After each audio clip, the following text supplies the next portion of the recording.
What's up, everybody? It's bshowbrian. Haven't done this in a while, but I saw a movie today that was pretty interesting, and apparently a lot of other people are seeing this movie this weekend too, because it's become a big record-breaking film for Neon Films. We're talking Longlegs. The look of the film was amazing, and the film in a lot of ways had like this weird amber tint to it. It was really cool. It was shot very well. It was framed very well in a lot of scenes. There was a lot of classic long takes where they just kind of let the camera slowly lean into what's going on to let you know something's there and you can't quite see it. It's out on the horizon. It's out there somewhere. And I like that because there's so many movies that come out now, especially action movies or big budget movies, where it's like, here, look here, look here. This is right the fuck where we want you to look right now. Catch it. And this movie took its time and it sat and let some things breathe. Top notch, the way it's shot, the way it looked. There's one scene where Lee is on the phone with her mom. She's on a payphone. And there's a stairway above her, there's a stairway below her, and she's kind of in the middle toward the bottom. And at the bottom, there's a door off to the side with these red lights glowing. And up above, there's another doorway with like yellowish white lights glowing. And with the themes of the film, you know, I'm not gonna give away too much, but dealing with like Satan and God and things like that, less God, more Satan. It really was great framing, and especially when Longlegs started talking about the man downstairs, it really was a great shot. There's sometimes visually shots like that, just they capture the essence of what's going on in a film, and I thought that one was a really, really great shot that stood out to me. Lee was fantastic in her role. She looked painfully awkward in a lot of different points, almost Sheldon Cooper-like. Like I was trying to figure out what was going on with her, and I couldn't tell if she was autistic, and I don't mean that as a disparaging way, but like I couldn't tell if she was autistic and just like really dialed into what was going on, like Rain Man, especially with her putting together everything like a puzzle, or if she was just traumatized. And we found the answer to that out later on, a little bit more definitively. But played it really well. There was a lot of scenes where there was maybe not a lot going on, but it was heavy emotionally because of the subject matter they're dealing with, and she just seemed to have almost tears in her eyes or on the verge of coming to tears. But she did a fantastic job, and I think she did a good job of not being overshadowed by the fantastic portrayal of Longlegs by the one Nicolas Cage. The choices he made, like singing song lyrics out, screaming them out in the car, and the way he did the happy birthday stuff. I said on Spitball Media, the podcast, if I haven't mentioned it already, that I do Thursday nights at about 9 Eastern on YouTube. I mentioned that Nicolas Cage is almost like a Jeff Goldblum, where if he gets really weird and really dialed into something, it's really good. And this is exactly what happened in this movie. Every time you saw him, it was impactful. Every time you saw him, even if it was like a single shot in his little lair or basement or whatever, bathed in like red light, which that was great too. That was fantastic. Just every moment on the screen, and there weren't a lot of moments with him on the screen, and he made him count.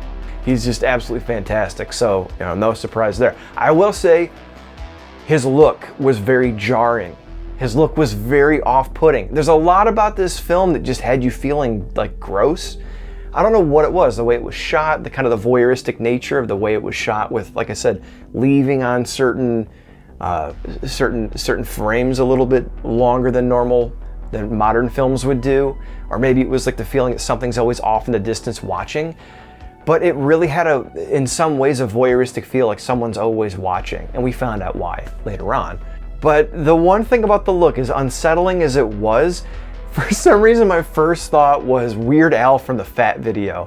Like I've seen people say Michael Jackson, but for some reason, I don't know, at the beginning of the movie, they just show him from like the nose down. You see the mouth, and he has this stringy hair, and it's more like a dirty brownish kind of hair. I almost laughed so loud in the theater, and it was so inappropriate because of what was going on in the scene. But like that first shot where he's just kind of like, oh, hello there, it's someone's almost birthday. It just looked like Weird Al from the Fat video to me. Just brought that back. So now, having said that, once I kind of got that out of my head, he was very, very unsettling, very grungy, very just crazy. And he reminded me of a local person named Opal Covey here in Toledo, who professes to be a prophet of God. And just very unsettling, and a great performance by him and by Maika Monroe, who plays Lee. I almost said Elle. I think this movie's going to, much like Late Night with the Devil did for all three of us at Spitball Media, I think it's going to suffer from overhype syndrome. Now, it's really doing well financially, so they got people in the door, and that's the first step in the game. It's setting records. Let's see if this continues, and maybe I'll be proven wrong and people will enjoy it more. I don't know. Now it's time to get to some of the stuff that I really didn't like. I thought the first and second act of the movie were really good. This movie suffers from third act syndrome. There's a lot of movies that have this happen to it, where everything is set up well, it's moving along, then all of a sudden stuff starts to fall apart a little bit in the third act. And I don't think it was necessarily bad ideas, because I think there's a lot of good ideas in this movie. The third act felt like an ex machina, a deus ex machina. And what I mean by that, if you're not familiar, is a deus ex machina is a plot device that's thrown into the film to essentially fix a bunch of other plot holes, and it really wouldn't have been there otherwise. What really fell apart for me, and this is what I meant by the deus ex machina, is the whole film, she doesn't know what's going on. She can't figure out what's going on, but she has all these seemingly ESP psychic things coming to her to help lead her to this point, right? And then it's explained at the end of the movie that because of something that happens is preventing her from really remembering some things that have happened, right? If that's the case, and if this thing was not only blocking her memory from remembering certain things, but leading her to others, why did it bother leading her to the fugitive at the beginning of the movie? Because she was led there for no reason other than being drawn to this entity, this demon, Satan, whatever the hell it was. And that led her to a fugitive, which showed the Bureau that, yeah, it looks like you are psychic, right? There's no reason to do that, other than throw us off of the fact that there's some other force working here. Why the fuck would they allow her to work at the Bureau? Why? There's no reason. Something should, you know what I mean? And I'm one of those people who check my beliefs at the door. I like professional wrestling, okay? I walk into it knowing it's not legit, and I check my beliefs at the door, and we enjoy the show. But when it's integral to the story, the story is everything. And you can't hook in emotionally and get lost if 80% through the movie shit starts unraveling and it undoes all this great stuff that was done before. I think it was some very good ideas, a very artistically shot film. It looks really good. There's some unnerving parts. Nicolas Cage is awesome. Maika Monroe is awesome. Even Maika Monroe's mom. But there's too many gaping plot holes. And a really, really convenient plot point that would prevent all of these things from unraveling. So either it didn't work and it was a good effort. I'd say an okay effort, because there's a lot in the story that I'm not going to spoil that just doesn't hold up. But it reminds me of some kind of project where someone had these great ideas and pushed through, and they didn't really all work that well, but hey, we're going to fucking give it the college try. That's my interpretation of it. Either that, or they needed something to tie it all together. It's one of the two. And there's too much detail in the front half of the movie to make the deus ex machina theory really hold true. But that's what it felt like in this film.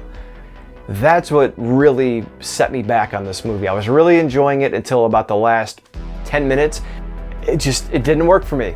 Didn't work for me. So I'll probably watch this movie again. I didn't hate it. It wasn't bad. Here's how I'll describe it, okay? I didn't hate it.